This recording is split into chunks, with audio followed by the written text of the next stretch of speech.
अदलिया का एहतराम है मेरे दिल में। इस सब के बावजूद अदलिया का मेरे दिल में एहतराम है। उसकी वजह ये कि जब की आड़ में छुपता है तो वो इदारे को बदनाम करता है। इसी तरह जब साकिब निसार जैसा शख्स जब कोई इस किस्म की हरकत करता है तो उंगलियां इदारे पे उठती हैं।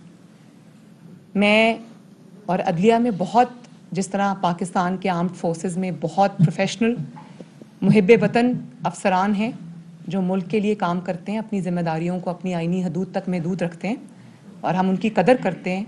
हम इदारे की कदर करते हैं। वो मेरा इदारा है, वो हमारा इदारा है और वो हमारी हिफाजत करते हैं। उनकी इज्जत की हिफाजत भी हमारी जिम्मेदारी है। जनरल फैज के खिलाफ सबूत देते हैं तो वो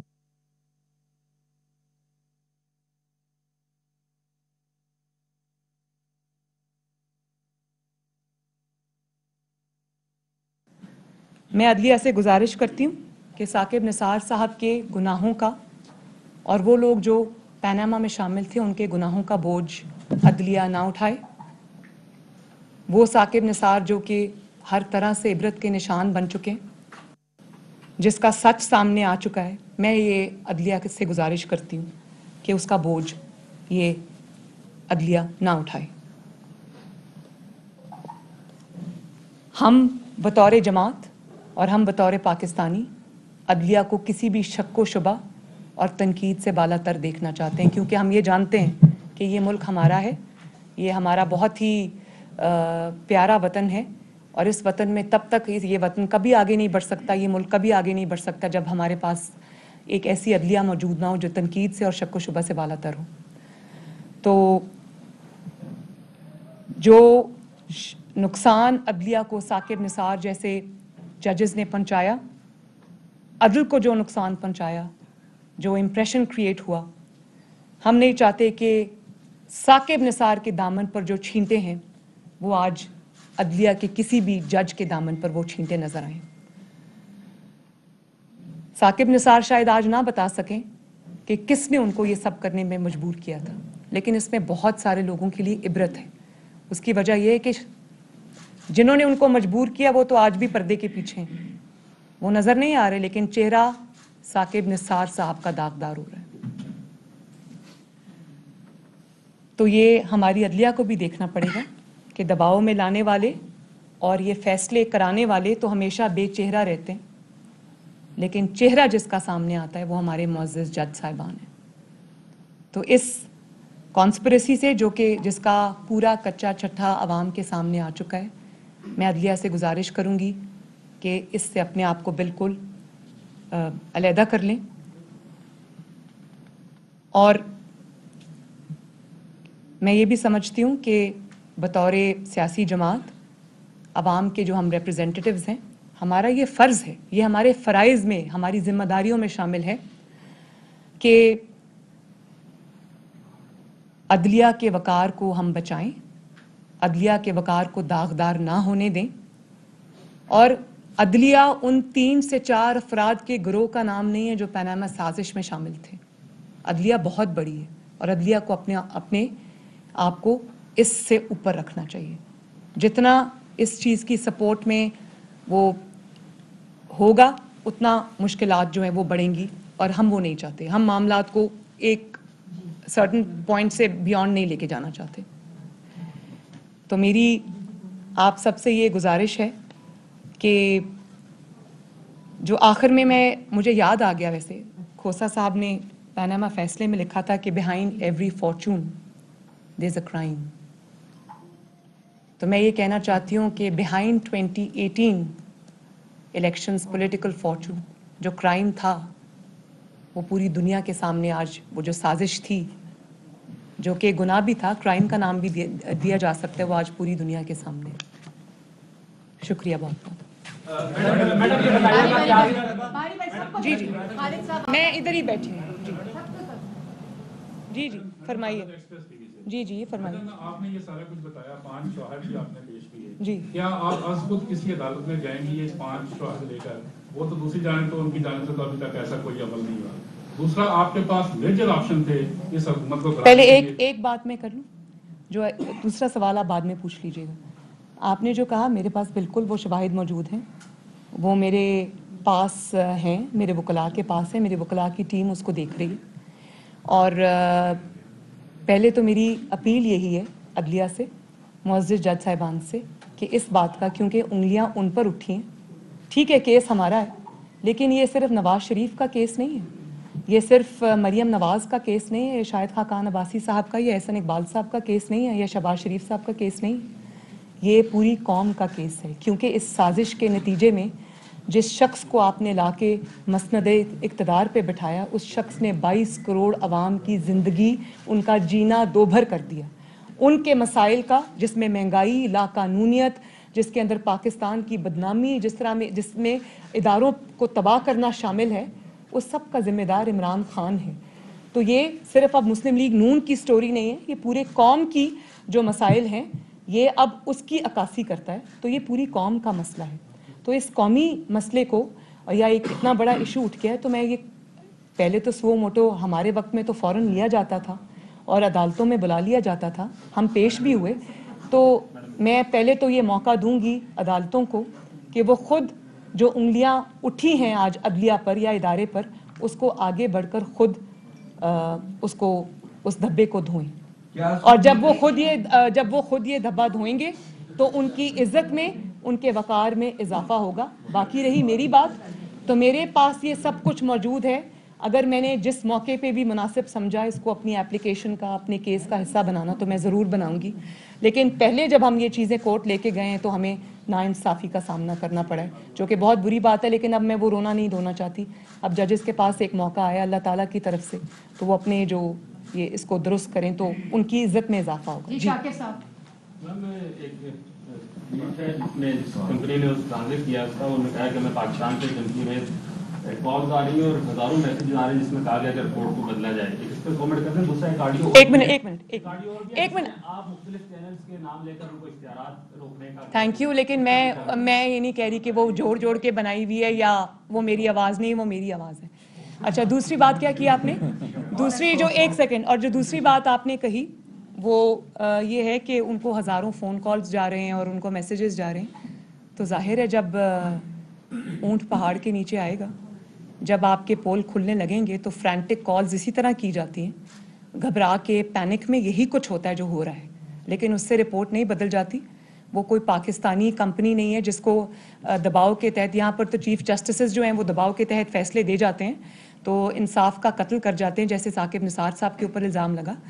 तो वो तो एक ऐसे मुल्क में जहाँ के अदालतें, सब कुछ जो है वो शक व शुबा से बालातर है। तो मैं तो साकिब निसार साहब को ये कहूँगी कि अगर वो, उनको ऑडियो रिपोर्ट की जो उस पर फोरेंसिक रिपोर्ट आई उस पर कोई है तो चैलेंज करें उसको यूएस के किसी कोर्ट में। दूध का दूध, पानी का पानी हो जाएगा। लेकिन फ़ोन कॉल्स का मकसद ये है कि कोई ऐसी मतलब डर के, खौफ के, उनको लगता है कि ये दबाव, धौंस, धांधली पाकिस्तान में चलता है तो शायद बाहर भी चल जाएगा, लेकिन ऐसा नहीं होता। मैडम, ये कहा जा रहा है कि आने वाले दिनों में ऐसी ऑडियो और वीडियो जो है वो मजीद भी लीक हो सकती हैं और बहुत सारे लोग बेनकाब हो सकते हैं। सवाल मेरा भी यही होगा कि क्या आपके जहन में भी है कि ऐसा कुछ हो सकता है? और आपकी जो ऑडियो इस वक्त सोशल मीडिया पे बहुत ज्यादा वायरल है, उसमें 3-4 चैनल का आप कह रही हैं, वो आप किस ओहदे पे थी उस वक्त, किस हैसियत में आपको उनको इश्तिहारात देने के कमाल? देखिए, वो मेरी पार्टी का मीडिया सेल में तब चला रही थी, वो बहुत पुरानी है। लेकिन मैंने जब कह दिया कि वो, मैं ये नहीं कह रही कि वो तोड़ जोड़ के मेरी फ़लाँ तकरीर से निकाल के बनाई गई हैं, तो मैं, ये बात सामने आ गई। और आज का जो टॉपिक है काइंडली उसी पे रहें, उसके ऊपर मैं बहुत लंबी बातचीत भी कर सकती हूँ, लेकिन फिर किसी वक्त के लिए। आपने दूसरा सवाल, एक सेकंड को, दूसरा सवाल भी किया था जी। मैंने अभी जो बात की अपने इब्तदाई जुमलों में, मैंने वो कहा कि जब आप एक गुनाह करते हैं, जब कोई क्राइम कमिट होता है, तो उस वक्त तो आप अपने इक़्तिदार के नशे में होते हैं, अपने ताकत के नशे में होते हैं, या आपको उस वक्त अल्लाह ताला का खौफ नहीं होता। तो आप जो कर रहे होते हैं, आपको ये समझ नहीं आ रही होती कि आप कितने सबूत छोड़ के जा रहे हैं। और अल्लाह ताला का एक असूल है, कुदरत का असूल है कि सच ने सामने आके रहना होता है, तो सच तो सामने आएगा। अब ये जितना भी अपना चेहरा छुपाएं, रेत में सर दबाएं, कुछ भी करें, सबूतों ने सामने आना है और उसका वक्त आ चुका है। शुक्रिया। आपने जो कहा है पनामा निकाला, किसी को लाना, किसी को सजा दी। जी, नहीं, ये मैंने तो नहीं कहा, ये तो साकिब निसार साहब ने कहा जी। उसमें जिस बेंच ने सजा दी थी, उस बेंच के एक फाजिल रुकन आज चीफ जस्टिस पाकिस्तान हैं जी। और सादिक और अमीन करार देने वाले बेंच के जो मेंबर होंगे वो अगले चीफ जस्टिस होंगे जी। आप ऐसी सूरत में उस अदलिया से अपनी इंट्रोस्पेक्शन का मुतालबा, आपको नहीं लगता कि शायद एक भैंस के आगे बीन बजाने वाली बात? देखें, मैं ये समझती हूँ कि जो साकिब निसार साहब ने किया और जिस तरह से सच उनके सामने आया तो ये बहुत लोगों के लिए इबरत का निशान है और उसमें बहुत सारे लोगों के लिए निशानियां हैं, चाहे वो रिटायर्ड हैं या वो सिटिंग हैं। तो उसमें सबसे बड़ी जो टेक होम पॉइंट है वो ये है कि सच कभी छुप नहीं सकता। तो बेहतर है जितनी जल्दी इन गलतियों का इदराक किया जाए, इनको सुधारा जाए, इनको रेक्टिफाई किया जाए, जितनी जल्दी इस बदनामी से और इस जो तनकीद है या जो आपके ऊपर उंगलियां उठ रही हैं, जिस तरह से उठ रही हैं, उससे जितनी जल्दी उसको सीधे रास्ते पे डाला जाए। अब ये अदलिया के अपने हाथ में। इंट्रोस्पेक्शन की उम्मीद तो हम कर सकते हैं ना, उम्मीद तो हमें उसका हक तो दे देंगे। इंट्रोस्पेक्शन की उम्मीद तो है वो अदालत में है, सजा हुई मियां नवाज शरीफ साहब को, आपको, कैप्टन सफदर साहब को, तो अदालतों से हुई। आपको रिलीफ भी अगर मिलेगा तो आपको कोर्ट से ही मिलना है। तो जो एविडेंस आ रहे हैं, आप कहें कि अदालतें आज खुद जो है उनको टेकअप कर लें, अगर वो नहीं करती तो ये आपको, आपके जो भी लीगल टीम है उसको ये एविडेंस रिकॉर्ड के ऊपर लेकर आना है। देखें, एक मिनट अयूब साहब, एक वाला मामला आया था उसमें तो पहले ही जो आसिफ सईद खोसा साहब ने उस जो एविडेंस था उसको तो इस केस के से अलग कर दिया, डिटैच कर दिया। तो अब आपको अलग से एक केस फाइल करना पड़ेगा क्योंकि जो एग्जिस्टिंग केस है इस पे कोई नया रिकॉर्ड ना बाहर से आ सकता है, ना नैब ला सकता है, ना आप लेकर आ सकते हैं। तो अब आपको एक अलग से केस करना पड़ेगा। नहीं, मैंने तो सप्लीमेंट्री और मैंने ये बात दोबारा से कही है कि जो कुछ पहले हो, मैंने अरशद मलिक साहब की मिसाल दे के आपको कहा कि जितना भी जस्टिस खोसा साहब ने जो भी किया, दाग लग गया, अरशद मलिक साहब एक धब्बा थे, तो वो धब्बा धोने की क्या कोशिश हुई सवाए इसके कि आपने सच बोलने वाले जज को या अपना इतराफ़ जुर्म करने वाले को निकाल दिया। तो सच धब्बा तो तब धुलता अगर नवाज शरीफ का वो झूठा मुकदमा भी ख़त्म होता। तो अब तो ये जजेस के हाथ में है कि वो नवाज शरीफ साहब को इंसाफ दें, जो भी इसमें इन्वॉल्व है उसको वो इंसाफ दें और इस धब्बे को अपने चेहरे से धोएं। ये तो अब हमको मौका दे रहे हैं। जी मैडम, नवीद अकबर ITV जी। मेरा सवाल ये है कि एक तो इस्लामाबाद हाई कोर्ट ने एक इशू के ऊपर तो सो मोटो ले लिया है और वो चल भी रहा है, तो आया आप उस पर पार्टी बनने जा रही है और इसके साथ साथ हर इंसानी जान जो है उतनी ही कीमती है और हर इंसान की जो जिंदगी है वो बहुत कीमती है। तो ये बताएं कि महंगाई में जो आवाम पिस रही है, मर रही है, उनके हवाले से आप क्या कह रहे हैं? उनको भी कोई बात करें, वो भी इसी हिस्सा है, इसी माशरे का हिस्सा, मर रहे हैं लोग सड़कों पे। तो मैंने अभी उन्हीं की बात की, वो भी प्रोजेक्ट इमरान खान है। तो मैं तो ये कह रही हूँ कि वो सिर्फ नवाज शरीफ का, मरियम नवाज का, मुस्लिम लीग नून का मुजरिम नहीं है, वो 22 करोड़ अवाम का मुजरिम है। उनकी तकालीफ का, उनकी मसाइब का, उनकी परेशानियों का, उनके जो आजकल घरों में फाके आ गए हैं, वो उसका जिम्मेदार है। तो मैं तो खुद ये कह रही हूँ। जी मरियम, आप समझती हैं कि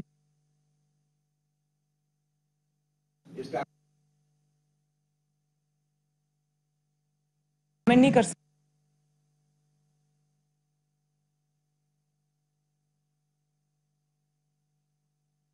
है और साथ उनकी वजह से इदारे पर भी उंगलियां उठी हैं जो कि नहीं उठनी चाहिए थी। उससे बहुत सारे लोगों को सबक मिल गया। फैज ने खुद किया था। बस जी, चलें। आखिरी क्वेश्चन जी, प्लीज आखिरी क्वेश्चन, मुझे लाहौर के लिए निकलना है भाई।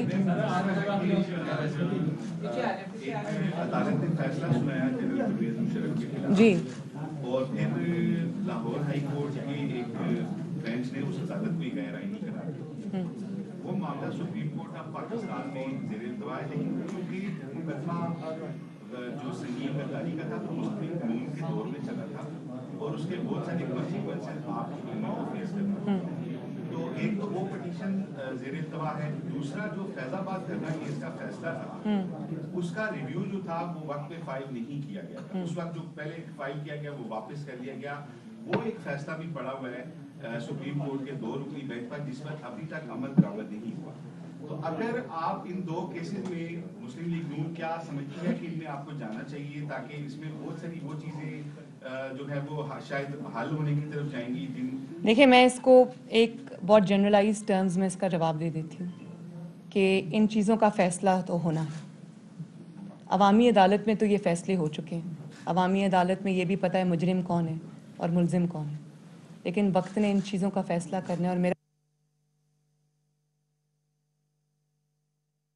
मुस्लिम लीग नून की नायब सदर मियां मरीम नवाज शरीफ दीगर रहनुमाओं के साथ प्रेस कॉन्फ्रेंस कर रही थी। दूसरी जानिब पाकिस्तान पीपल्स पार्टी के चेयरमैन बिलावल भुट्टो जरदारी कराची में तकरीब से खिताब कर रहे हैं। दिलवाया था that the biggest shift in economic terms जो पाकिस्तान की तारीख में किसी और ने ये कामयाबी नहीं दिखाया कि उन गरीबों को अपनी ज़मीन बना के एक रात में गुर्बत से निकाल दिया और उनके आने वाले नस्ल के लिए भी कमाई का एक तरीका मिल गया था। तो हमारा यही जोर होता है। जब शहीद बीबी हुकूमत में आई थी तो बीबी की भी जोर यही थी कि हमेशा गरीब के साथ देना है। शहीद मोहतरमा बेनज़ीर भुट्टो के दौर में एक इनकलाबी मंसूबा शुरू हुआ था, the lady health workers programme. और ये लेडी हेल्थ वर्कर्स को तो जो मंसूबा है, आज हम इसको we take it as a given, हर जगह मौजूद है, हर गांव में, हर गोट में। उस वक्त जब शहीद बीबी ने ये मंसूबा प्रपोज की थी तो मुल्क के अंदर भी बहुत अपोजिशन हुआ था उस प्रोग्राम के खिलाफ और मुल्क के बाहर भी बहुत क्रिटिसिज्म हुआ था उस प्रोग्राम के बारे में, ये बड़े जो IMF होते हैं और इन इदारे से। लेकिन शहीद मोहतरमा Benazir Bhutto worked on the Lady Health Workers Program. She introduced the Lady Health Workers Program in Pakistan. दूसरी जानिब इस्लामाबाद में शहबाज गिल मीडिया टॉक कर रहे हैं। तो अल्लाह के फजलो करम के साथ, ये एग्जैक्ट मैं नहीं कह रहा, ये इनके चचा और वालिद भी अल्लाह के फजलो करम के साथ कह के फिर झूठ बोलते हैं या अल्हम्दुलिल्लाह का सीगा यूज करके फिर झूठ बोलते हैं। तो मोहतरमा ने भी अपनी प्रेस कॉन्फ्रेंस झूठ से शुरू की। वो झूठ ये बोला कि जब ये ऑडियो आई तो साकिब निसार साहब ने कहा कि ये तो मेरी आवाज़ ही नहीं है। हालांकि तमाम ने ये देखा कि उन्होंने ये कहा कि ये ऑडियो फैब्रिकेटेड है। अब मोहतरमा ये कह रही हैं कि उसमें चंद अल्फाज दुरुस्त हैं और चंद गलत हैं। अब वो जो चंद अल्फाज दुरुस्त हैं, एक मेहनती रिपोर्टर समा का, हमारा भाई, यहाँ समा के हमारे दूसरे रिपोर्टर भी खड़े हैं, उनका क्या नाम है हमारे भाई का? सोहेल रशीद ने 12 घंटे जस्टिस साकिब साहब की डिफरेंट स्पीचेस को सुनने के बाद उन्होंने उन्हें पिक किया कि कहाँ कहाँ वो अल्फाज इस्तेमाल हुए। फिर समा टीवी से मेरी क्योंकि खुद बात हुई बाद में, मैं शाबाश देना चाहता था उस रिपोर्टर को, उन्होंने ऐसे ही नहीं चला दिया, उन्होंने आर्काइव से ऑथेंटिक स्पीच फिर साकिब निसार साहब की ली, फिर अपने तौर पर उसकी मैचिंग की, क्योंकि समा का पूरा एक ब्रांड जो है वो दाव पे होना था अगर वो गलत क्लेम कर लेते। क्योंकि मोहतरमा को बुरा लगा कि उन्होंने फोरेंसिक की जो इस्तेलाह यूज की कि चैनल ने फोरेंसिक का काम भी किया। हालांकि मोहतरमा क्योंकि नई हैं, वालिद के कंधों पे चढ़ के आई हैं, उनको ये पता नहीं कि सहाफ़ी का पहला काम ही फोरेंसिक करना होता है। इन्वेस्टिगेटिव जर्नलिस्ट पहला काम ही ये करता है कि वो सहाफियाना फोरेंसिक करता है, उसके बाद जो साइंटिफिक फोरेंसिक है वो किसी और से करवाता है। तो आपका क्योंकि झूठ इतना भोंडा था, आपने नूरानी साहब को क्योंकि इतने भोंडे तरीके से इस्तेमाल किया पहले भी और इस दफा भी इस्तेमाल किया, वो झूठ क्योंकि इतना भोंडा था कि वो सहाफियाना फोरेंसिक जो पहला लेवल होता है उसी में आश्कार हो गया और 24 घंटे के अंदर उसकी तार हो गई। तो पहला झूठ आपका कि साकिब निसार साहब ने कहा ये मेरी आवाज नहीं, उन्होंने कहा था ये फैब्रिकेटेड है। अब फैब्रिकेटेड आप ये बात कह रही हैं कि 2 अल्फाज तो मिल गए, 4 मिल गए, 6 मिल गए, 2 नहीं मिले। ये तो आप वही बात कह रही हैं मोहतरमा कि आप किसी को जाली करेंसी का नोट दें, उसके ऊपर लिखा हो बच्चों ईद मुबारक, और आप कहें कि नोट सारा जाली है पर कायदे आज़म की तस्वीर असली है। आप ये वाली बात कर रही हैं। अब आप अभी ट्यूशन ले लें, आपने अपने से 5 साल बड़े, आप उनकी बेचारों की 5-7 साल बड़ी उम्र होगी ज़्यादा से ज़्यादा, उन सबको आज अंकल कह दिया, तो वो जो बैठे हुए हैं आपके अंकल साथ, उनसे यही बात थोड़ी सी ट्यूशन ले लें कि जब नोट के अंदर एक चीज गलत होगी तो वो पूरी जाली होगी, उसको कोई नहीं सुनेगा अब आपकी बात को। और वो जो दूसरे लफ्ज होंगे वो भी कहीं ना कहीं बोले गए होंगे, वो भी मिल जाएंगे। थोड़ी और तहकीक करनी पड़ेगी। जब ये साबित हो गया कि उसके अंदर 90% चीजें झूठी हैं तो 10% भी झूठी हो जाएगी। आप ये कह रहे हैं कि 1 लीटर दूध के अंदर आपने 10 लीटर दूध डाल दिया, तो अब आप साबित करें कि वो 1 लीटर किधर है और 9 लीटर किधर है। तो ये आपने किया क्यों? आप लाते ही सच सामने। जब आपने ये करना था, अगर वो वाकई सच्ची स्टेटमेंटें दी तो आप उतना ही ले आते। ये जरूरी था कि आपने, आज जियो को अदरक और लहसुन बहुत याद आया हुआ है, तो जैसे जियो टीवी हर चीज में आज अदरक और लहसुन डाल रहा है, तो आपने भी अदरक और लहसुन जरूर डालना था आगे पीछे रख के। तो पहली बात तो ये है। दूसरी बात उन्होंने कही कि स्टेटमेंट्स की बात कही कि प्राइम मिनिस्टर इमरान खान हमेशा एक ही स्टेटमेंट देते हैं और साकिब निसार साहब की भी एक ही तरह की स्टेटमेंट्स होती हैं। तो एक तरह की स्टेटमेंट्स में से कुछ तो निकल सकता है, उनका कहना है। तो फिर तो आपकी भी एक स्टेटमेंट मौजूद है, मेरी लंदन तो क्या पाकिस्तान में भी कोई प्रॉपर्टी नहीं। तो क्या पहले आप उसका जवाब देना चाहेंगी? आपके हमदर्द, आपके गमगुसार उसका जवाब देना चाहेंगे कि जब आपने ये कहा और उसके बाद आपकी लंदन में भी प्रॉपर्टियां निकली और पाकिस्तान में भी निकली, तो जब एक झूठा बंदा हो जाए, अभी मेरी बहन बताएंगी कि झूठी गवाही देने वाला झूठा बंदा जो है वो जुर्म क्या होता है। आप क्योंकि बार बार कुरान का लफ्ज इस्तेमाल कर रही हैं, कुरान शरीफ का, मजहब को इस्तेमाल कर रहे हैं। आपके वालिद भी बार बार सियासत में कुरान को लाते थे और ये आप लोगों का पुराना काम है। ये ऑडियो का काम जो है इससे पहले भी आप कर चुके हैं। और मैं आवाम को याद करवाता हूं कि आप लोग जरा सॉफ्टवेयर में तेज हैं। आपने कैलबरी फॉन्ट के आने से पहले उसे इस्तेमाल किया। इसी तरह आपको याद होगा सब लोगों को कि जब फोटोशॉप आया था पाकिस्तान में, अभी पता नहीं था, और उसको इस्तेमाल करके आपने शहीद मोहतरमा बेनज़ीर भुट्टो साहबा की बरहना तस्वीरें बनाई जाली और उनको फेंका। इसी तरीके से आपने कहा कि ये जो 2 सेंटेंस है ये कहां से आए हैं। पाकिस्तान में से कोई शख्स भी एक चीज को गूगल कर ले, डीप फेक्स ओबामा लिख के गूगल कर लें, आपको नजर आएगा कि ये सॉफ्टवेयर आज से 4-5 साल पहले का आ चुका हुआ है, जिसमें आप जिस बंदे से उसी की आवाज में, उसी के एक्सप्रेशन में, इवन वीडियो के ऊपर भी जो लफ्ज कहलवाना चाहें वो कह देंगे। अभी चंद दिन पहले ऑडियो आ चुकी जिसमें नवाज शरीफ कह रहे हैं मैं दुनिया का सबसे बड़ा चोर हूं, सारा माल मैंने लूटा है, मेरे से बड़ा करप्ट आदमी कोई नहीं है। वो मुझे तो लगता है उन्हीं डीप फेक से बना हुआ है। लेकिन अगर मरियम साहबा कहती हैं कि ऐसी कोई डीप फेक्स नामी चीज नहीं है, तो फिर इसका मतलब ये है कि जो नवाज शरीफ ने कहा वो सब कुछ सच कहा है। उसके बाद मैं जो अगली बात कहूंगा वो ये कहूंगा कि आपने नाम लिए तमाम लोगों के। आपने नाम लिए राणा शमीम के, जो इनके बेटा खुद मान चुका कि आपके ओहदेदार थे, आपने उन्हें नवाजा था, आप अभी भी उनसे मिलते हैं। आपने नाम लिया शौकत सिद्दीकी साहब का। किसको नहीं पता कि वो बदकिस्मती से हमारे यहाँ कुछ ऐसे लूप होल्स हैं जिससे पॉलिटिकल पार्टीज के वर्कर्स जो हैं वो भी ऐसी पोजीशन तक पहुंच जाते हैं। तो शौकत अजीज सिद्दीकी साहब बड़े मोहतरम है मेरे लिए, लेकिन क्या ये झूठ है कि वो एक सियासी पार्टी के टिकट पर इलेक्शन लड़ते रहे हैं और वो जब अदलिया में भी आए तो सियासी बातें करते रहे हैं? तो उनकी भी सबके सामने है। और दूसरा, आप इदारों को गालियां देते हैं और फिर 1 या 2 लोगों को चुन लेते हैं और कहते हैं हम पूरे इदारे को गाली नहीं देते, इन 2 को देते हैं। आपने सबसे पहले जनरल बाजवा साहब को, जनरल फैज साहब को गालियां दी और कौन नहीं जानता कि तमाम जलसों में आपने बगैर किसी शर्मो हया के दी।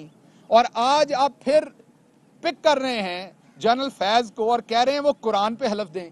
देखें, अगर तो आप कोई सच्चे इंसान होते, आपका माजी लोगों के सामने ना होता, मेरी लंदन तो क्या पाकिस्तान में भी कोई प्रॉपर्टी नहीं है, अगर आपका इस तरह का कैलिबरी फॉन्ट वाला कोई माजी ना होता तो शायद कोई आपकी बात को सीरियस लेता।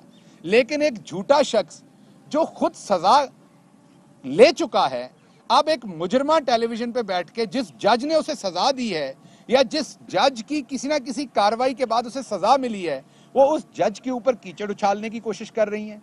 ये तो मरहला कौम ने पहली दफा देखा दुनिया में, और कहीं ये रवाज नहीं है कि जो जज आपको सजा दे आप उसी जज के गिरेबान में हाथ डालें और उसे बताएं कि आप अब अपनी शराफत और इनोसेंस जो है वो प्रूव करें। इसके बाद जो अगली बात है वो आपने बात कर दी आपने अभी बात कही कि आप किसी एक शख्स के ऊपर फोकस नहीं करते, अदारे पे फोकस नहीं करते, एक शख्स पे है। आपने चीफ जस्टिस को भी बुरा भला कह दिया, मौजूदा चीफ जस्टिस पे भी आपने सवालात उठा दिए, जस्टिस साकिब निसार को भी बुरा भला कह दिया, जस्टिस एजाजुल एहसन साहब को भी आपने बुरा भला कह दिया। तो आपने छोड़ा किसको है? आप बीबी सुप्रीम कोर्ट में 4, 5, 6 जजेस का नाम ले देना। सुप्रीम कोर्ट में 200 जजेस नहीं होते, 1 दर्जन के करीब जजेस होते हैं। और अगर आप उसमें से 4, 5 जजेस के ऊपर हमला आवर हो गई हैं तो इसका मतलब है कि आप पूरे इदारे पे हमला आवर हो गई हैं। इसी तरीके से पहले आपको जनरल बाजवा साहब को, जनरल फैज साहब को और तमाम आर्मी को आपने बुरा भला कहा, आज आपने जनरल फैज को पिक कर लिया। तो आपका ये जो पिक एंड चूज है लोगों की पगड़ियां उछालने का, इस सबसे पहले लोगों को देखना पड़ेगा कि आप खुद कौन हैं। एक काम आपने और अच्छा किया, उसमें मैं चाहूंगा ज्यादा डिटेल में फर्क साहब बात करें, क्योंकि मिनिस्ट्री ऑफ इंफॉर्मेशन से इन्हें पता है कि एड्स कैसे देने कैसे नहीं देने। कि मोहतरमा ने आज मान लिया, मोहतरमा ने आज एक जुर्म मान लिया कि हाँ ये मेरी ऑडियो थी जिसमें मैं अहकामात दे रही थी कि 24 न्यूज को, 92 को, और वो क्या है, मुझे उनके अंदाज में कहने देना, वो क्या है, समा और ARY, उनको ऐड नहीं देना। तो वो जो समा और ARY हैं जिनको आपने बड़ा चीख के उनका नाम लिया, आप पहले तो उनसे माफी मांगेंगी कि आप किस कैपेसिटी में ये फैसले कर रही थी। अब फर्क, इवन मैं नहीं फैसले कर सकता क्योंकि मैं इंफॉर्मेशन मिनिस्ट्री में नहीं हूं, ये फर्क साहब ने और फवाद चौधरी साहब ने फैसले करने हैं उधर, और वो भी मेरिट पे करते होंगे। तो आप जब ये मान चुकी हैं कि आपकी ही ये ऑडियो है, तो क्या आप सबसे पहले कौम से माफी मांगेंगी? और उसके बाद आज आपने फिर अपने पसंदीदा सवाल से प्रेस कॉन्फ्रेंस के सवालों के जवाब देना शुरू किए, और पसंदीदा सवाल में आपका पसंदीदा चैनल आपको इतनी, मैं ये कहूंगा, फैसिलिटेशन देता है कि जो डबल सवाल था, 2 हिस्से थे, उसका एक ही हिस्से का आपने जवाब दिया और दूसरे हिस्से का आपने कहा मैं बाद में जवाब दूंगी, और वो भी नहीं दिया आपने। और फिर मेरा ख्याल है मैंने पूछा था, आपने पता नहीं बताया मुझे कि नहीं जट साहब, मैंने कहा था पता कीजिए ये कौन से रिपोर्टर साहब जिन्होंने फरमाया कि आपका अदलिया से इंसाफ का तकाजा करना ऐसे ही है जैसे भैंस के आगे बीन बजाना। तो मैं पहले तो सलाम करता हूं अपने उस रिपोर्टर भाई को जो मौजूदा अदलिया के बारे में ये कह रही हैं कि उनसे इंसाफ मांगने का मतलब होगा भैंस के आगे बीन बजाना। तो आप ये देखें मरियम साहबा कि आप इस कदर बदतमीज हैं, आप इस कदर, मैं ये कहूंगा कि आप इस कदर बदतमीजी की इन्फेक्शन फैलाती हैं कि हमारे पढ़े लिखे मंजे हुए रिपोर्टर्स भी अब आपकी वजह से थड़क रहे हैं लाइन से, और उनको समझ नहीं आ रही कि सिटिंग जजेस के लेकिन इवन रिटायर्ड जजेस के बारे में आप इस तरह के अल्फाज अदा नहीं कर सकते सवाल में कि क्या उनके आगे भैंस के आगे बीन बजाना होगा। तो मैं थोड़ा अदलिया से इजाजत चाहूंगा और उनसे रिक्वेस्ट करूंगा कि ऐसे दोस्तों को और कोई सजा ना दें, बस भैंसों का दूध धोने की 15 दिन या 1 महीना सजा दे दें कि जाके उत्थे पिंड किसी मझां ਦੀਆਂ ਧਾਰਾਂ ਕੱਢਣ ताकि ਇਹਨਾਂ ਨੂੰ पता लगे कि किस चीज ਦੇ ਨਾਲ अदलिया ਨੂੰ तशबीह दे रहे हैं। अगली बात मैं ये कहूंगा कि ये कह रही हैं कि अदलिया में 3-4 का गिरोह है, ये कह रही हैं। इसी तरीके से ये बता रही हैं फौज में भी गिरोह है। तो आपने हर जगह पर तो गिरोह कह दिए, तो आप मुझे ये बताइए इसका मतलब है कि जो हिंदुस्तान कल को कहेगा दुनिया में जाके कि पाकिस्तान के सिस्टम के ऊपर चंद गिरोह का कब्जा है, तो आप इसका मतलब है हिंदुस्तान का नैरेटिव लेके चल रही हैं या हिंदुस्तान को नैरेटिव दे रही हैं। अब मैं क्विकली 2 चीजों पे आता हूं। इन्होंने कहा कि सो मोटो लिया जाए, मैंने ये कल भी बता दिया था। पर्पज सारा क्या है, ये बार बार फेक वीडियोस ऑडियोज निकालने का पर्पज एक है, किसी तरीके से इस सारे मसले को जो इनका एहतसाब चल रहा उसे सैबोटाज किया जाए। कोई कमीशन बने, वो कमीशन भले ऑडियो की सच्चाई जानने के लिए बने, भले वीडियो की सच्चाई जानने के लिए बने, भले किसी जज साहब की सच्चाई जानने के लिए बने, भले किसी और ऑफिसर की सच्चाई, हमें हर सूरत मरियम साहबा को एक कमीशन चाहिए। और कमीशन का पर्पस क्या है, जब वो कमीशन होगा, जैसे इलेक्शन से पहले डेविएट किया था फोटोशॉप से मोहतरमा बेनजीर भुट्टो शहीद साहबा की फेक बरहना तस्वीरें फेंकी थी ताकि इलेक्शन से तवज्जो हट जाए।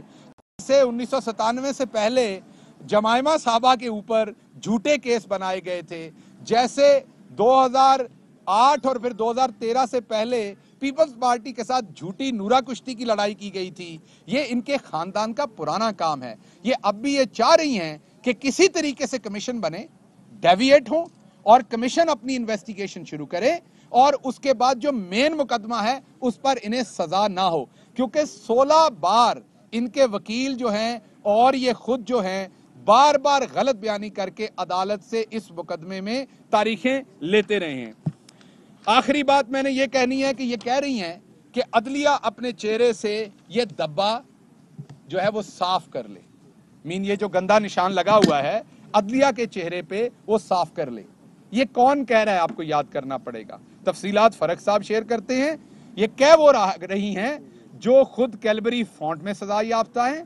ये कह वो रही हैं जो टेलीविजन पे आके अभी मानी है कि चैनल्स के बारे में बगैर किसी अथॉरिटी के ऑडियो मेरी थी। और ये कह वो रही हैं जिन्होंने कहा था मेरी लंदन तो क्या पाकिस्तान में भी कोई प्रॉपर्टी नहीं है। तो अब ये चाहती है कि वो जो बच्चों वाला नोट है जिसपे लिखा हुआ है बच्चों ईद मुबारक, वो नोट तो जाली कंसिडर हो, लेकिन उस पर कायदे आज़म की तस्वीर असल साबित हो, इसलिए 100 का नोट 10 रुपए में चला के इनको दुकान से चीजी दे दी जाए। अब जिनको पंजाबी नहीं आती है उन चीजी को गलत चीज ना समझ लें, वो चीजी वो चुंगा होता है। अब चुंगा को भी आप गलत समझ लेंगे। चुंगे का मतलब होता है वो जो आपको सुपरमार्केट में 5 रुपए की जब चेंज नहीं होती तो वो टॉफी देते हैं, उसको चीजी कहते हैं। बच्चों को इनकरेज करने के लिए कि वो शॉपिंग का हिस्सा बने, बचपन में चीजी मिलती होती थी। तो ये चाहती हैं कि इन्हें 100 रुपए के जाली नोट पे और कुछ नहीं तो मरुंडा जरूर मिल जाए जाते जाते साथ। और मरुंडा क्या है? कमीशन का। तो बीबी आप भले पाकिस्तान के सब्ज हलाली परचम का लिबास पहन के ये रिक्वेस्ट करें या आप कोई और रंग पहन के ये रिक्वेस्ट करें, आप हमारी बहन है, बहुत मोहतरम है हमारे लिए, लेकिन आप जो मर्जी पैगामात दें हल्की आवाज में या ऊंची आवाज में। मेरी बहन आपको एक बात बता देते हैं, आपका कैलबरी भी पकड़ा जा चुका है, आपकी ऑडियोज भी पकड़ी जा चुकी हैं, आपकी लंदन तो क्या पाकिस्तान वाली भी सारी प्रॉपर्टीज पकड़ी जा चुकी हैं, आपके तमाम झूठ पकड़े जा चुके हैं। और आखिरी बात, जो सुहेल के साथ आपको दुश्मनी हो गई है अब, और आप इधर तो सलूट कर रही थी सहाफियों को जिन्होंने कोई और ऐसी स्टोरी की जो आपको पसंद थी, और जिस बेचारे ने अपना हक हलाल की कमाई का काम किया कि उसने एक स्टेटमेंट को कातिया पांचा किया, उसके बारे में आपको आज बड़ी तकलीफ थी और उनका आप पहले ही ऐड बंद करने का कह चुकी हैं। अब आपके हाथ में अल्लाह ने ये नहीं किया तो आप कुछ नहीं कर सकती। मैं कौम को सिर्फ आखिर पे एक पैगाम देना चाहूंगा, ये अजल के झूठे हैं, जब बोलेंगे झूठ बोलेंगे। इनके तमाम झूठों की वजह से किसी बाइज्जत ना जज की पगड़ी उछालती है, ना जर्नैल की उछाली जा सकती है, और ना इनके जो जाली किस्म के नैरेटिव हैं उनके ऊपर कौम चल सकती है। फरक साहब प्लीज।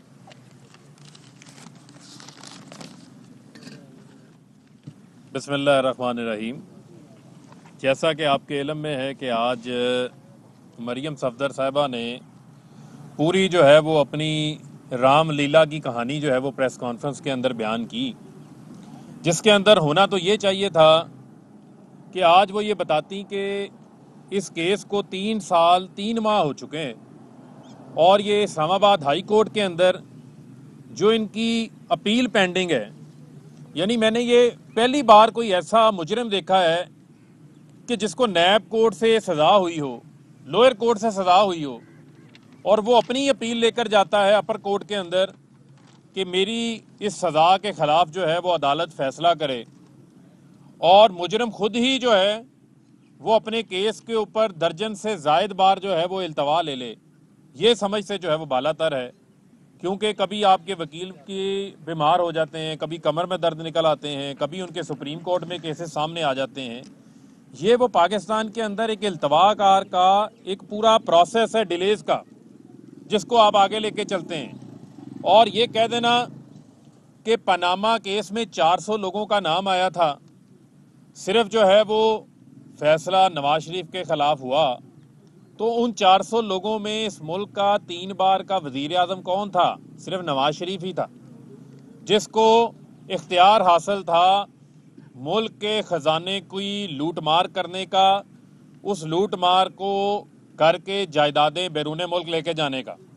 मैं क्विकली ये बताना चाहता हूँ कौम के लिए, दोबारा मैं लोगों को ये याद दहानी करवाना चाहता हूँ कि जब ये पनामा केस सामने आया तो मियाँ साहब ने कौम से खिताब किया।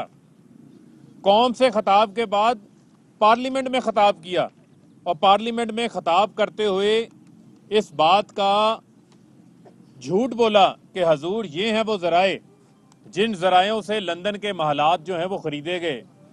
और बाद में मालूम पड़ा जब सुप्रीम कोर्ट में ये केस चला तो सुप्रीम कोर्ट के अंदर अल मारूफ कतरी खत पेश कर दिया गया और उस कतरी खत के सहारे जब वो कतरी खत रद्दी का टोकड़ी में गया तो आपके इल्म में है कि किसी भी कोर्ट के अंदर कुछ जाली डॉक्यूमेंट्स जमा करवाना ये भी पर्जरी है, यानी इस जुर्म की भी सज़ा है। और वो कैलबरी फॉन्ट के तहत लाकर एक जाली ट्रस्ट डीड जो है वो सुप्रीम कोर्ट के अंदर जमा करवा दी गई। उसके बावजूद JIT बनती है, JIT में इनको 3 माह का टाइम मिल जाता है अपनी मासूमियत साबित करने का, वहाँ जाकर पेश होने का, वहाँ ये अपनी मासूमियत साबित नहीं कर पाते और फिर आके कहते हैं कि इकामा के ऊपर नाअहल कर दिया। तो मैं ये इनसे सवाल पूछना चाहता हूँ कि इस मुल्क के वजीर आज़म को क्या ज़रूरत पड़ी है कि वो एक तरफ इस मुल्क का वजीर आज़म है, दूसरी जानिब जो है वो एक मुल्क का इकामा लेके बैठा हुआ है, वहाँ पर चपड़ासी की नौकरी कर रहा है। यानी कि पूरी की पूरी नून लीग ने इकामे लिए हुए हैं। वो लोग जो 3 बार का वजीर आज़म हो उसको इकामे की क्या ज़रूरत है? उसका इतना हाई प्रोफाइल बन जाता है कि एक फ़ोन जाए वीज़ा मिल जाता है। लेकिन इकामे इस वजह से रखे जाते हैं कि पैसे मनी लॉन्डर करने हैं, स्विट्ज़रलैंड में अकाउंट खोलेंगे, जहां पर ऑफशोर कंपनियां बनाई हैं वहां पर अकाउंट्स खोलेंगे, एड्रेस पाकिस्तान का नहीं आएगा, एड्रेस दुबई का आएगा, यहां चेक करना चाहेंगे आपको कोई पकड़ नहीं सकता। ये इस मुल्क के साथ जुल्म किया इन्होंने, ये इन्होंने डाके मारे हैं इस मुल्क के अंदर और आज चोरी और सीना जोरी करते हैं। आज वो कली खुल के सामने आ रही है ना। जो अदलिया के ऊपर हमले आज जारी हैं वो पनामा केस के दौरान भी जारी थे, चाहे वो निहाल हाशमी की स्टेटमेंट हो जजेस के बारे में कि आपके और आपके बच्चों की ज़मीन तंग कर दी जाएगी, तलाल चौधरी, दानियाल अजीज, वो तमाम लोग बयानात उसी मरियम नामे के तहत बयानात फरमा रहे थे आगे। वो अदलिया पर हमले आज भी जारी हैं। वो चाहे आप जाली अलग शक्ल में निकल आएँ, चाहे वो जज अरशद मलिक की वीडियो की नामे की निकल आएँ, चाहे ये जाली टेपों के जरिए निकल आएँ। मैं इसको चैलेंज करता हूँ मरियम सफदर को कि अगर आपको इन वीडियोस पर, इन टेपों के ऊपर इतना ही एतमाद है, वो इनको किसी कोर्ट ऑफ लॉ में तो लेके जाएं, इनको रिकॉर्ड का हिस्सा तो बनाएं, इनको एविडेंस के तौर के ऊपर जो है वो अदालत में तो पेश करें। वो अदालत में आप पेश नहीं करते क्योंकि आपने कतरी खत भी ले आए, जाली ट्रस्ट डीडें भी ले आए, आप जो है वो तमाम दुनिया जहां के झूठ बोल रही है, आपने टेपें, हलफनामे, वीडियो सब कुछ ले आए। लेकिन अगर आज तक कोई चीज़ नहीं आई तो वो फ्लैट नंबर 16, 16A, 17, 17A की रसीदें नहीं आई। वो रसीदें तो दिखा दें, वो ज़राए तो दिखा दें जिन ज़रायों से आपके वो लंदन के महलात लिए गए हैं। क्योंकि आपके भाई ने कहा था कि अल्हम्दुलिल्लाह ये 4 फ्लैट्स जो हैं वो हमारे हैं और अल्हम्दुलिल्लाह इनकी बेनिफिशियल ऑनर जो है वो मरियम सफदर हैं। उस झूठ के ऊपर तो आपने आज तक जो है वो कौम से माफ़ी नहीं मांगी। और इमरान खान 22 साल जद्दोजहद के बाद इक़्तिदार के अंदर आए हैं। इमरान खान जो है वो अवाम की तर्जुमानी करते हुए इक़्तिदार में आए हैं। 1 करोड़ 70 लाख वोट लिए हैं। आपकी तरह जनरल जलानी की गोद में बैठ के चूसनी लेकर नहीं आए, जिनकी तारीख है सुप्रीम कोर्ट के ऊपर हमला करने की, जस्टिस कयूम को टेलीफोनों के ऊपर फैसले लिखवाने की, कोयटा बेंच के ऊपर ब्रीफ केस चलाने की, कलाशनकोव के जरिए ब्लैकमेल करके जबरदस्ती धौंस के जरिए फैसले लेने की, जिनको आदत हो कि कमर जमान जैसे नैब के चेयरमैन जिनको मिले हों, जिन्होंने परवेज मुशर्रफ के पांव पकड़ के NRO लिए हों, हुदैबिया पेपर मिल का केस जो ओपन एंड शट केस था उस केस को टेक्निकल ग्राउंड्स के ऊपर बंद करवाया हो और इसी आला अदलिया के जजेस को ये कहना पड़ जाए। जब चेयरमैन नैब साहब का कहता था कि मैं इस केस पे कुछ नहीं कर सकता तो उन्होंने कहा था नैब आज हमारे सामने फौत हो गया है। वो इंडिपेंडेंट जुडिशरी को कैसे बर्दाश्त कर सकते हैं? मुस्लिम लीग नून इंडिपेंडेंट जुडिशरी को बर्दाश्त नहीं कर सकती। इस मुल्क के अंदर इंडिपेंडेंट इदारों को काम करता बर्दाश्त नहीं कर सकती क्योंकि सारे सिस्टम को करप्ट करने वाले ये लोग हैं। लिहाजा मैं समझता हूं कि इनकी तारीख जो है वो किसी से ढकी छुपी नहीं है। ये जितनी मर्जी इधर उधर की टामक टोइयां जितनी मर्जी मार लें, लेकिन अल्टीमेटली कोर्ट के अंदर इनको रसीदें जो है वो फराहम करना होगी। उन रसीदों को फराहम करेंगे, अपने ज़राए बताएंगे, तो फिर जो है वो इससे आगे चलेंगे। अदरवाइज मैं समझता हूं कि इनके लिए किसी किस्म की जो है वो कोई गुंजाइश जो है वो बाकी नहीं है।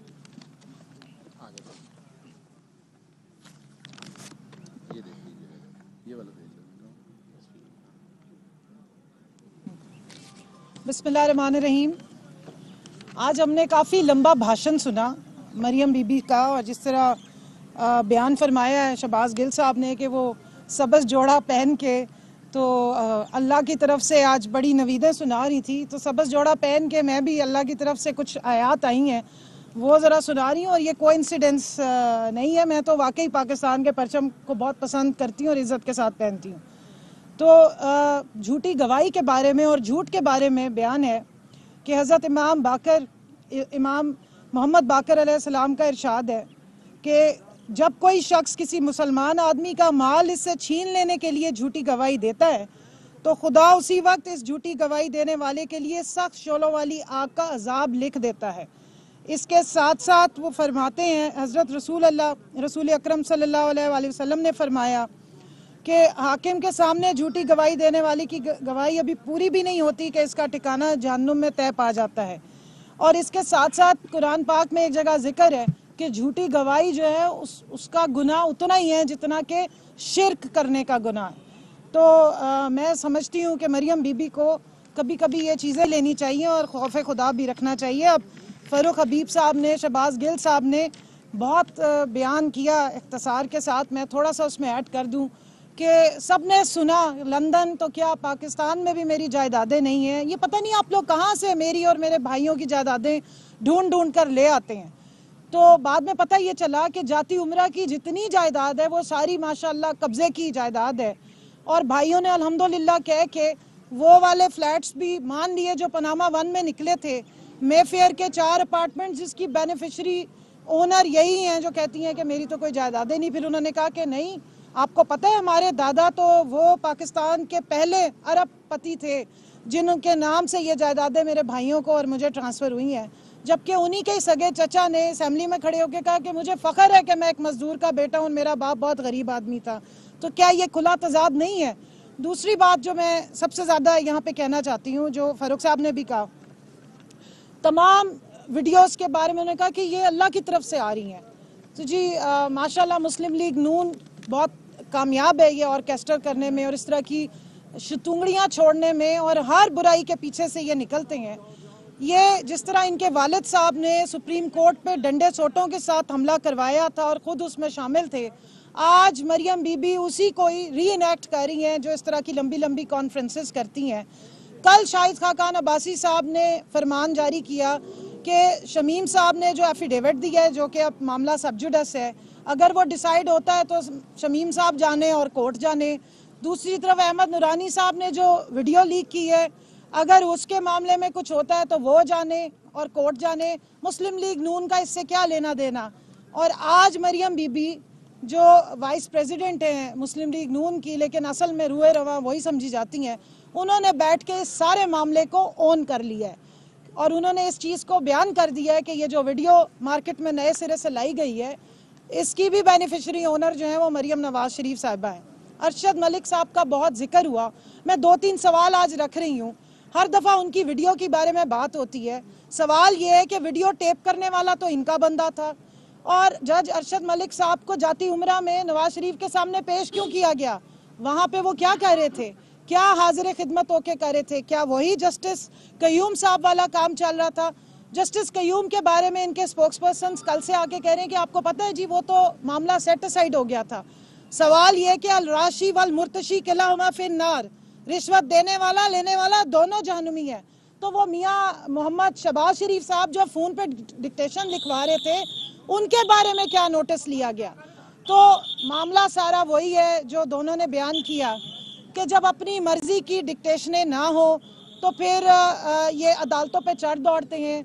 जर्नैलों को BMW की चाबियां पेश करना, एक किताब है क्रॉस सोर्ड्स, उसमें ये डॉक्यूमेंटेड है। कमल शोज़ब, फ़ारूक हबीब और शहबाज गिल प्रेस कॉन्फ्रेंस कर रहे थे। उनका ये कहना था इस मौके पर कि अगर मरीम नवाज़ को अपनी वीडियोज़ और ऑडियोज़ पर इतना यकीन है तो अदालत लेकर जाएं, रिकॉर्ड का इसको हिस्सा बनाएं। और army chief general Qamar Javed Bajwa से अफगानिस्तान और पाकिस्तान के लिए बरतानिया के खुसूसी नुमाइंदे ने मुलाकात की है। लईकुर रहमान हमारे साथ मौजूद हैं। लईक, बताइए इस मुलाकात के बारे में। जी, इस मुलाकात में बाहमी दिलचस्पी, इलाकाई सिक्योरिटी और अफगानिस्तान की सूरत पर बातचीत की गई है और army chief general Qamar Javed Bajwa की तरफ से इस मौके पर कहा गया कि पाकिस्तान आलमी और इलाकाई सतह पर बरतानिया के किरदार को अहमियत देता है। पाकिस्तान बरतानिया के साथ बाहमी तल्लुकात को मजीद वसअत देने का ख्वाह है। उनकी तरफ से जोर दिया गया कि आलमी तवज्जो से अफगानिस्तान में इंसानी बहरान को रोका जा सकता है और अफगानिस्तान की अवाम की इक्तिसादी तरक्की के लिए मुश्तरका कोशिशों की जरूरत है। उनकी तरफ से इस का भी अदा किया गया कि अफगानिस्तान में अमन, पाकिस्तान में अमन तस्वर किया जाता है। बरतानवी नुमाइंदे ने अफगानिस्तान की सूरत हाल में पाकिस्तान के किरदार की जहां तारीफ की, वहीं पर उन्होंने बॉर्डर मैनेजमेंट और इलाकाई इस्तेहकाम के लिए पाकिस्तान की कोशिशों को सराहते हुए यकीन दहानी कराई कि वो पाकिस्तान के साथ हर सतह पर सिफाती ताउन को बढ़ाने के लिए अपना किरदार अदा करेंगे। जी, तो ये मुलाकात हुई है army chief general Qamar Javed Bajwa से अफगानिस्तान और पाकिस्तान के लिए बरतानिया के खुसूसी नुमाइंदे से। और ISPR के मुताबिक इस मुलाकात में बाहमी दिलचस्पी, इलाकाई सिक्योरिटी और अफगान सूरत हाल पर बातचीत की गई है। आर्मी चीफ ने कहा पाकिस्तान आलमी और इलाकाई सतह पर बरतानिया के किरदार को अहमियत देता है। पाकिस्तान बरतानिया के साथ बाहमी ताल्लुकात को मजीद वसअत देने का ख्वाह है। आर्मी चीफ ने कहा आलमी तवज्जो से अफगानिस्तान में इंसानी बहरान को रोका जा सकता है। न्यूज़ स्टूडियो से फिल वक्त इतना। एक ब्रेक के बाद हाजिर होंगे न्यूज़ हेडलाइंस के साथ। अहम तरीन खबरें अब एक क्लिक की दूरी पर। आपके पसंदीदा टॉक शोज हों या अहम मुल्की या गैर मुल्की शख्सियात की न्यूज कॉन्फ्रेंसेस, हर लम्हा बाखबर रहने के लिए सब्सक्राइब करें हमारा YouTube चैनल।